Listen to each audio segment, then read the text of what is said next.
Distinguished faculty members, dear student and honored guest, good morning and assalamu alaikum. It gives me great pleasure to introduce our chief guest, Mr. Sarfaraz Khan. Mr. Sarfaraz Khan is an expert in intellectual property and technology law. He completed his LLM from the National University of Singapore, where he specialized in law related to technology and innovation. We are truly honored to have with us today. Please join me in giving a warm welcome to our chief guest, Mr. Sarfaraz Khan. Thank you. And very good morning to one and all. Respected Vice Principal, Administration, Head of the Department of Historical Studies, faculty members from the Department of Historical Studies, guests, students, and of course, I'm very happy to welcome the resource person for today's lecture, Mr. Sarfaraz Khan from the National University of Singapore. I think if students are abreast with what is happening around, you know that NUS is among the top universities in the world. And it's a pleasure to have our resource person here today. You can see that unlike us, he is young, dynamic, smart, and definitely his forthcoming talk is going to be something that will open your eyes and horizons about what you could do to improve yourself. And I would also like to mention that there is a saying, but just a modification behind the success and what our resource person has achieved. We have a proud mother sitting here. And of course, ma'am is already well known for her talks on YouTube, etc. In addition to a role as head and faculty member.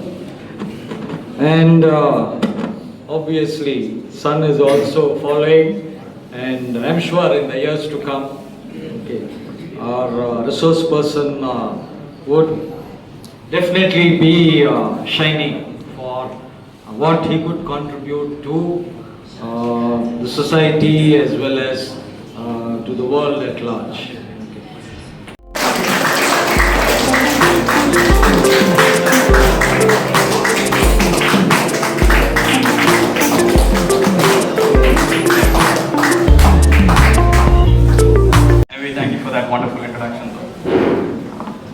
Assalamu alaikum and good morning everyone. எப்படி இருக்கீங்க எல்லாரும்? Fine? All good? Okay.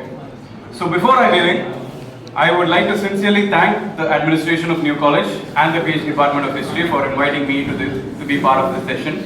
I extend my respectful gratitude to Professor Asrar Sharif, Professor P.A. Abdullah Mahbub, Professor A. Haider Ali, and Professor Syed Abdul Hamid. And my special thanks to Professor M.S.A. Jafarullah Khan and Professor Rashid Khan for organizing this lecture and for creating the space for conversation that go beyond the classroom. And my sincere thanks to my well-wisher and mentor, whom I have known for a very long time now, Professor Abdul Qadir, for his support and encouragement all along the way. And of course, thank you for all your students to be present here. Okay, to instruct you or dictate you. I'm here to learn together with you. And I'm here to put you in the right way, put you in the right path by sharing a lot of my personal experiences as well. So, இன்னைக்கு வந்து ஒரு conversation தான். This is not a lecture. இதுல இருந்து யாரும் உங்களுக்கு exam questions கேட்க போறது கிடையாது. சார் என்ன சொல்லாரு, ஒரு 10 நிமிஷத்துக்கு முன்னாடி என்ன சொன்னாரு சொல்லு, அதெல்லாம் வந்து இங்க கேட்க போறது கிடையாது. So, this is a conversation. Be free, interact with me, and this is only for you to develop yourself, not anything else. Not anything else. Okay? How many of you feel excited? Can you get a thumbs up? Okay, good. Sorry, double la கொடுத்தீங்க, thanks. அதிகமான opportunities போன்னு நீங்க நினைக்கிறீங்க. It's not the person who is the smartest or tallest or strongest or everything. Nothing like that. Opportunities go to the person who can express ideas clearly, listen properly, and handle conversations in a better way. இந்த மூணு விஷயத்தை இந்த ரூம்ல யார் பெஸ்டா பண்றீங்களோ அந்த பர்சனுக்கு தான் நிறைய ஆப்பர்ச்சுனிட்டிஸ் போகும். பிகாஸ் கெரியர்னு வந்துட்டாலே இல்ல கம்யூனிகேஷன் வந்துட்டாலே ஒரு பெரிய மித்து ஒன்று இருக்கு, ஒரு பெரிய கட்டுக்கதை ஒன்று இருக்கு. யாரெல்லாம் வந்து பயங்கரமா இங்கிலீஷ் பேசுவாங்களோ அவங்களுக்கு தான் நிறைய ஆப்பர்ச்சுனிட்டிஸ் போகும், அவங்க தான் வந்து பயங்கர கம்யூனிகேஷன்ல கிங் அப்படின்லாம் கிடையவே கிடையாது. That is like a myth. அந்த மாதிரி உங்க மைண்ட் செட் இருந்துச்சுன்னா அதை மட்டும் இக்னோர் பண்ணிடுங்க. It doesn't matter. நீங்க எவ்வளவு ஸ்டைலா இங்கிலீஷ் பேசுறீங்கன்றா இங்க மேட்டரே கிடையாது. இங்க திங்க் அபவுட் இட்.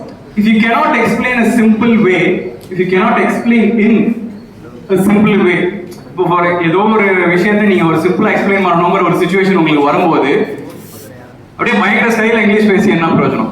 ஓபி தான் அங்க அடிக்க முடியும். அந்த இங்கிலீஷை வச்சுட்டு ஒரு பர்சனுக்கு உங்களால ஒரு விஷயத்தை புரிய வைக்க முடியலன்னா அந்த இங்கிலீஷ் எதுக்கு? ஸோ அதுக்கு தான் சொல்றது, your resume gets your interview. அந்த இன்டர்வியூலுக்கு போய் உங்களை உட்கார வச்சிரும். பட் அந்த ரெஸ்யூமேல இருந்து ஏதாவது கேள்வி கேட்கும் போது உங்களால எதுவுமே சொல்ல முடியல, அதுல இருந்து உங்களுக்கு கிளியரா ஆர்டிகுலேட் பண்ணி பேச முடியல அப்படின்னா your English doesn't help you. English is just a language. It is not a skill or something like that. அதை நீங்க எப்போ வேணா இம்ப்ரூவ் பண்ணிக்கலாம். But only when you focus on making people feel understood, அந்த இங்கிலீஷ் ஆட்டோமேட்டிக்கா உங்களை follow பண்ணி வந்துடும். ஃபர்ஸ்டே சொன்ன மாதிரி ஒரு ரெஸ்யூமே வந்து நீங்க இன்டெலிஜென்ட்டா இருக்கீங்க அப்படின்னு சொல்லிட்டு உங்களை ஒரு ஜாப்ல போய் ஒரு இன்டர்வியூல போய் உட்கார வச்சிரும். அதுக்கப்புறம் என்ன நடக்குதுன்றதுதான் இந்த ஸ்கில்ஸ் எல்லாம். Okay, so let me ask you something, ஒரே ஒரு simple question. How many of you were ever taught, இப்போ ஒரு விஷயத்தை நீங்க கத்துக்கணும் அப்படின்னா how to handle rejection? ஒரு விஷயத்துல நீங்க ரிஜெக்ட் ஆயிட்டீங்க, ஒரு பர்சனல் ஃபெயிலியர் இல்ல ஒரு ப்ரொஃபஷனல் ஃபெயிலியர்ல அடைஞ்சிட்டீங்க, அதுல இருந்து எப்படி வெளியில வரணும்னு சொல்லிட்டு உங்களுக்கு எத்தனை பேர் சொல்லி கொடுத்துருக்காங்க? காலேஜ்ல கிளாஸ் ரூம்ல? நோ. சரி, ஓகே, நிறைய பேர் இல்லைன்னு தலையாடுறீங்க. ஃபைன். அதெல்லாம் வந்து நார்மல் அகாடமிக்ஸ்ல அது ஒரு பார்ட்டா வராது. And how many of you dealt with failure without even realizing that it would be okay? இப்போ ஏதோ ஒரு ஃபெயிலியர் நீங்க ஆயிருக்கு, சரி அதுல இருந்து வெளியில வந்துடலாம் அப்படின்னு சொல்லிட்டு உங்களுக்கு ஏதாவது ஒரு ஃப்ரெண்ட்ஸ் ஒரு எனி மோட்டிவேட்டர் சப்போர்ட் பண்ணியிருப்பாங்க. பட் அது நீங்களே நீங்க பண்ண கத்துக்கிறீங்களோ, that is going to be beneficial for every sort of your life. அது பர்சனலா இருக்கட்டும், ப்ரொஃபஷனலா இருக்கட்டும், இல்ல எதுவா இருந்தாலும் சரி. And how to listen to criticism and not take it personally. இப்போ ஏதோ ஒரு கரெக்ஷன் சொல்றாங்க, இப்போ ஏதோ ஒரு ஃபீட்பேக் சொல்றாங்க, சஜஷன் சொல்றாங்க, அதெல்லாம் வந்து எப்படி ரொம்ப பர்சனலா எடுத்துக்காம எப்படி ஒரு கிரிட்டிசிசம் மாதிரி எடுத்துக்கிறதுன்னு சொல்லிட்டு நிறைய பேர் சொல்லி கொடுத்துருக்க மாட்டாங்க. அதெல்லாம் வந்து நம்மளே தான் டெவலப் பண்ணிக்கணும். ஸோ ஃபர்ஸ்டே வந்து பயாலஜிக்கல் நீங்க வந்து ஒரு ஃபவுண்டேஷன்ஸ் ஆஃப் ஹியூமானிட்டியை நீங்க எடுத்து பார்க்கும்போது we are trained to win. இப்போ நம்ம பழைய காலத்துல இந்த ஹண்டர் கேதரர்ஸ்லாம் இருந்திருப்பாங்க. அவங்களோட டைம்லலாம் அந்த அன்னைக்கு யாரு அழகா ஒரு வேட்டையாடிட்டு ஏதோ ஒரு அனிமலை கொண்டு வந்து நம்மளுக்கு கொடுக்குறாங்களோ அவங்க தான் அன்னைக்கு பயங்கர successful. they'll be treated as winners. அவங்களுக்கு நிறைய கை தட்டுவாங்க, நிறைய கிஃப்ட் கொடுப்பாங்க. அதெல்லாம் வந்து நம்ம ஜெனட்டிக்ஸ்ல இருக்கு. ஏன்னா வின்னர்ஸ் தான் வந்து நம்ம நிறைய ஃபோக்கஸ் பண்ணுவோம். யார் வின் பண்றாங்க, இப்பெல்லாம் வந்து ஏதாவது ஒரு கிரிக்கெட் மேட்ச், ஃபுட்பால் மேட்ச்னா கூட யார் வின் பண்ணாங்கன்னு தான் நம்ம கேட்கிறோமே தவிர யார் நல்லா விளாண்டாங்க, யார் நல்லா பெர்ஃபார்ம் பண்ணது, யார் அந்த ஃபெயிலியரை ஒழுங்கா எடுத்துக்கிட்டது அதெல்லாம் வந்து கேட்கறதே கிடையாது. பட் அதாவது பிரச்சனை என்னன்னா we are trained to win but we are not trained to lose. And in real life you will lose. கண்டிப்பா ஃபெயிலியர்ஸ் இருக்கும். You will face things that feel personal and they aren't in any syllabus. இப்போ failure அப்படின்னு சொல்லிட்டு எந்த ஒரு சப்ஜெக்டும் ஒரு சிலபஸும் உங்களுக்கு வரப்போறது கிடையாது. அது வந்து உங்களுக்கு வந்தாதான் புரியும். ஓகே, ஒரு சின்ன ஆக்டிவிட்டி மறுபடியும். சோஷியல் மீடியா வந்து ஏன் ஃப்ரீயா இருக்கு? இப்போ ஒரு இன்ஸ்டாகிராம் நீங்க ஓபன் பண்ணணும், இல்ல யூடியூப்ல ஒரு வீடியோ பார்க்கணும்னா எந்த வித காசுமே கட்ட தேவையில்ல, ஃப்ரீயா ஓபன் பண்ணலாம். அவ்வளோ பெரிய ஆப், அவ்வளோ இன்ஃபர்மேஷன் உள்ள ஆப், இந்த உலகத்துல இருந்து எந்த மூலைக்கு வேணா பேசலாம் அப்படிங்கிற மாதிரிலாம் ஆப்ஸ் எல்லாம் ஏன் ஃப்ரீயா கிடைக்குது? Why is it free? யாராவது யோசிச்சிருக்கீங்களா? சோஷியல் மீடியா ஏன் ஃப்ரீயா இருக்கு அப்படின்னா it's because you are the product. உங்களோட இன்ஃபர்மேஷன் நீங்களே இன்ஸ்டால் பண்ணி நீங்களே அவனுக்கு அனுப்பிட்டு இருக்கீங்க. அப்புறம் எதுக்கு அவன் உங்கள்கிட்ட காசு வாங்கணும்? ஒரு லைக்ல, ஒரு கமெண்ட்ல, இல்ல ஒரு பாஸ்வேர்ட் போடும்போது, இல்ல ஒரு இன்ஸ்டாகிராம் ஒரு 5 minutes யூஸ் பண்ணும்போது, you are giving away your time and billions of dollars to social media companies. அதுதான் இங்க உண்மை. பிகாஸ் யுவர் அட்டென்ஷன், நீங்க உங்களோட அட்டென்ஷனை வச்சு பே பண்றீங்க. உங்களோட டைம், உங்களோட அட்டென்ஷன், உங்களோட ஃபோக்கஸ் எல்லாமே அதை வச்சு தான் பே பண்றீங்களே தவிர யூ நாட் பேயிங் மணி. மணி நீங்க தான் அவனுக்கு கொடுக்குறீங்க. அவங்க வந்து உங்ககிட்ட மேண்டேட் பண்ணி வாங்கணும்னு அவனுக்கு அவசியமே கிடையாது. இப்போ சோஷியல் மீடியா ஏன் அவ்வளோ அடிக்டிவா இருக்கு தெரியுமா? ஏன் அவ்வளோ அடிக்டிவா இருக்கு? ஒரு இன்ஸ்டாகிராம்ல ஒரு 5 minutes ஸ்பெண்ட் பண்ணா கூட 5 minutes உட்கார்ற மாதிரி தான் இருக்கும். அப்புறம் வாட்சை திரும்பி பார்த்தா ஒரு 1/2 hour ஆயிருக்கும், இல்லை 1 hour ஆயிருக்கும். நாளைக்கு எக்ஸாம் இருக்கும், அதை மறந்துருப்போம். ஏன் அவ்வளோ அடிக்டிங்கா இருக்கு? Because you are not just picking up a device. ஒரு டிவைஸ் எடுத்து ஜஸ்ட் நீங்க பார்க்கல. You are being pulled into a world of notifications and messages and updates from all around the world. நான் ஃபர்ஸ்ட் சப்ஹெட்டிங்ல சொன்ன மாதிரி you are getting into confusion, you are getting into other people's attention. அதை வச்சு நீங்க கம்பேரும் பண்றீங்க, அதை வச்சு நீங்க உங்களை நீங்களே வருத்திக்கவும் செஞ்சுக்கிறீங்க. இப்போ இட்ஸ் a little, அது வந்து ஒரு எனர்ஜி லீக் மாதிரி. இந்த எனர்ஜி லீக் ஆகும் இல்லையா? இப்போ ஏதோ ஒரு நீங்க நல்லா இமேஜின் பண்ணி பாருங்க. நல்ல ஒரு 1 hour 2 hour உட்காந்து சோஷியல் மீடியா பாக்குறீங்க. எந்திரிக்கும் போது உங்களுக்கே ஒரு மாதிரி டயர்டா ஃபீல் ஆகாது? கண்ணெல்லாம் ஒரு மாதிரி இருட்டிட்டு வரும், பயங்கரமா தூக்கம் வரும். அதெல்லாம் எல்லாமே ஓகே, அதெல்லாம் பண்ணதான் செய்றீங்க. But let's redefine discipline. அதுக்காக தான் அந்த டிசிப்ளின் அண்ட் டிஜிட்டல் கண்ட்ரோலையும் நான் ஒண்ணா போட்டிருக்கேன். இப்போ டிசிப்ளின் வந்து இந்த விஷயத்தை கரெக்டா பண்ணணும், இந்த விஷயத்த வந்து நான் காலையில 5 மணிக்கு எந்திரிச்சு நான் இந்த வேலையெல்லாம் முடிக்கணும், இன்னிலேருந்து நான் பயங்கர கரெக்டா இருக்க போறேன் அப்படின்லாம் கிடையாது. இப்போ வந்து அந்த டிசிப்ளின்லாம் நிறைய பசங்கள்கிட்ட வந்துருச்சு நான் பார்த்துட்டு இருக்கிற வரைக்கும். காலையில கரெக்டா எந்திரிச்சுறீங்க, எல்லா வேலையும் முடிக்கிறீங்க, அதெல்லாம் வந்து ஸ்கூல் லெவல் லெசன். காலேஜ் லெவல்ல டிஜிட்டல் டிசிப்ளின் தான் நம்மளுக்கு தேவை. நம்ம ஃபோக்கஸ் எதுல போகுது, எதுல போகக்கூடாது அப்படிங்கிற யோசிக்கிறது தான் டிஜிட்டல் கண்ட்ரோல். இந்த டிஜிட்டல் கண்ட்ரோல் வந்து நார்மல் டிசிப்ளினோட ரொம்ப கஷ்டம். ஏன்னா சோஷியல் மீடியா கம்பெனிஸ் கிட்ட ஒரு சின்ன ட்ரிக் இருக்கு. நீங்க எந்த ஆப் ஓபன் பண்ணாலும் ஒரு 5 minutes 10 minutesல உலகத்துல உள்ள எல்லா கலர்ஸையும் உங்களுக்கு காமிச்சிருவோம். Colours red, blue, white, brown, black எல்லாத்தையுமே நீங்க பார்த்துக்கலாம். இந்த கலர்லாம் இருக்கான்னு கூட தெரியாது, அந்த மாதிரி கலர்ஸ்லாம் வரும். ஸோ ஹியூமன் பிரெயினுக்கு என்ன ஆகும் அப்படின்னா, அது வந்து ஒரு போதைப் பொருள் மாதிரி ஃபுல்லா தலையில ஏறிடுச்சு அப்படின்னா அது வந்து உங்களை டிசிப்ளின் இல்லாம ஃபோக்கஸ் இல்லாம தான் ஆக்கி விடும். இப்போ ஒரு சின்ன ஒரு பர்சனல் விஷயம் நான் ஷேர் பண்றேன். என்னோட போன்ல என்ன டிஃபரன்ஸ்? Very good. கலர்ஸே இருக்காது. நான் இது வேணும்னு தான் செட்டிங்ஸ் ஆன் பண்ணி வச்சிருக்கேன். இதை நீங்களும் ஃபாலோ பண்ணி பாருங்க. ஒரு 5 minutes இல்ல 10 minutes கூட உங்க போன் உங்களால பார்க்க பிடிக்காது.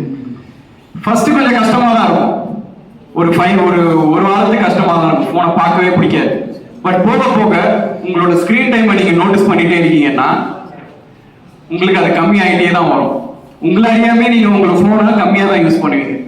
ஸோ இந்த சோஷியல் மீடியா கம்பெனிஸ் கிட்ட உங்களோட அட்டென்ஷனை கொடுக்கலனாலே உங்களோட ஃபோக்கஸ் மொத்தமா உங்ககிட்ட தான் இருக்கும்.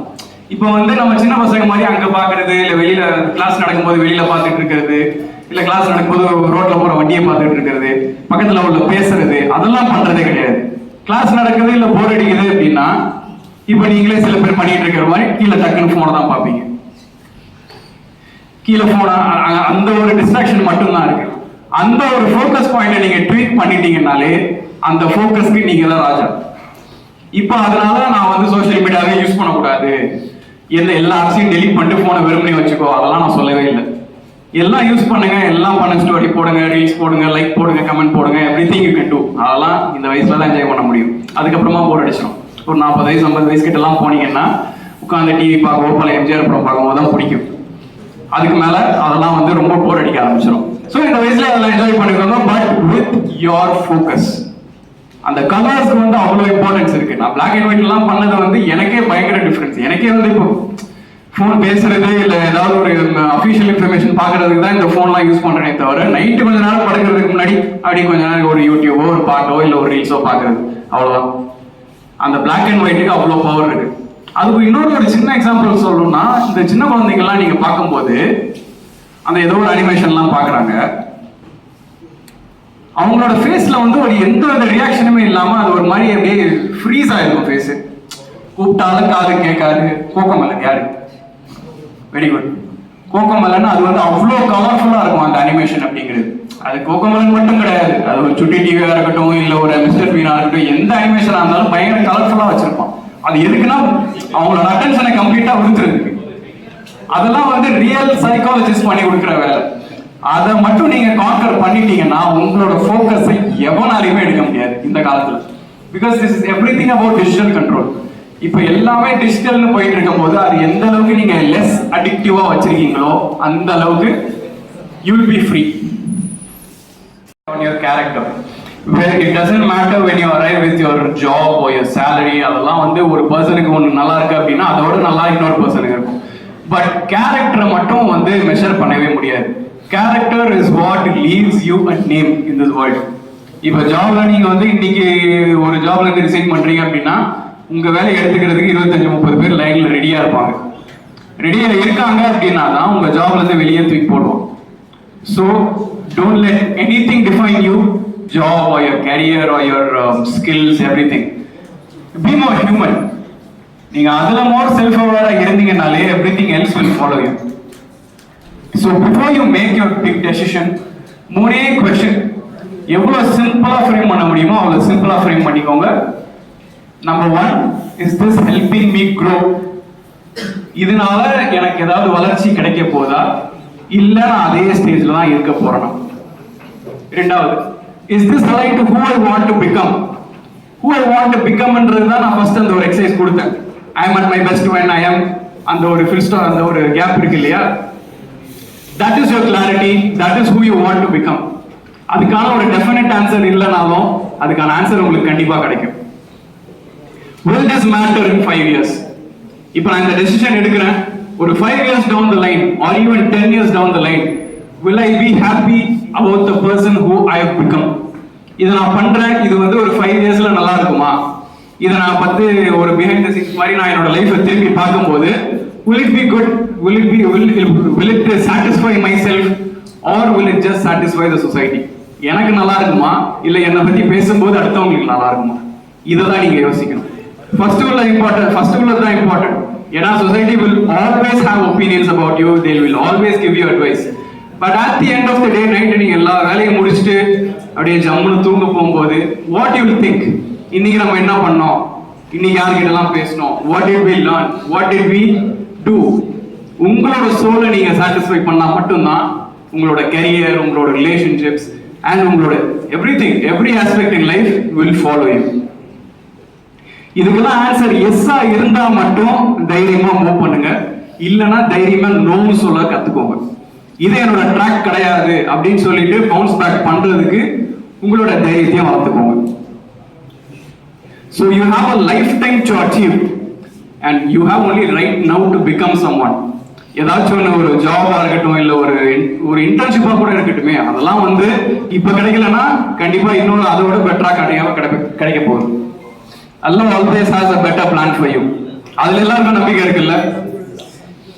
ஏதோ ஒரு டோர் க்ளோஸ் ஆகுது, ஏதோ ஒரு ஆப்பர்ச்சுனிட்டி உங்களுக்கு கிடைக்காம போகுது அப்படின்னா something better is waiting for you. அந்த இடத்துல நீங்க என்ன விட்டுறக்கூடாது அப்படின்னா you should not lose your faith, you should not lose confidence and you should not lose yourself first.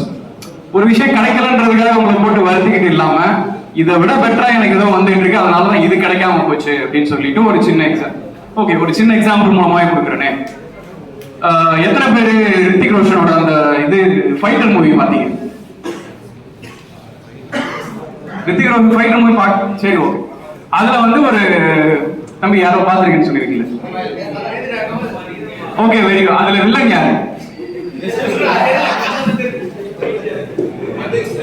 சரி, ஓகே. அதோட வில்லன் வந்து ரிஷப் சானி அப்படின்னு சொல்லிட்டு ஒரு ஹிந்தி ஆக்டர். படம் சொன்னா அப்படியே பயங்கர ஜாலி எல்லாருக்கும். பார்க்காத படத்துக்கு சரி, ஓகே, போய் பாருங்க, செமையான. அதுல வில்லன் வந்து ஒரு இன்டர்வியூல சொல்லுவாரு, நான் வந்து இந்த படம் நடிக்கிறதுக்கு முன்னாடி சின்ன சின்ன மாடலிங் ரோல்ஸ்லயும் நான் வந்து ஒரு கெமிக்கல் இன்ஜினியரா ஒர்க் பண்ணிட்டு இருந்தேன். நிறைய மாடலிங்ஸ்ல, நிறைய ஆர்டிஸ்ட்ல, நிறைய ஆடிஷன்ஸ்ல வந்து நான் ஃபெயில் ஆயிருக்கேன்.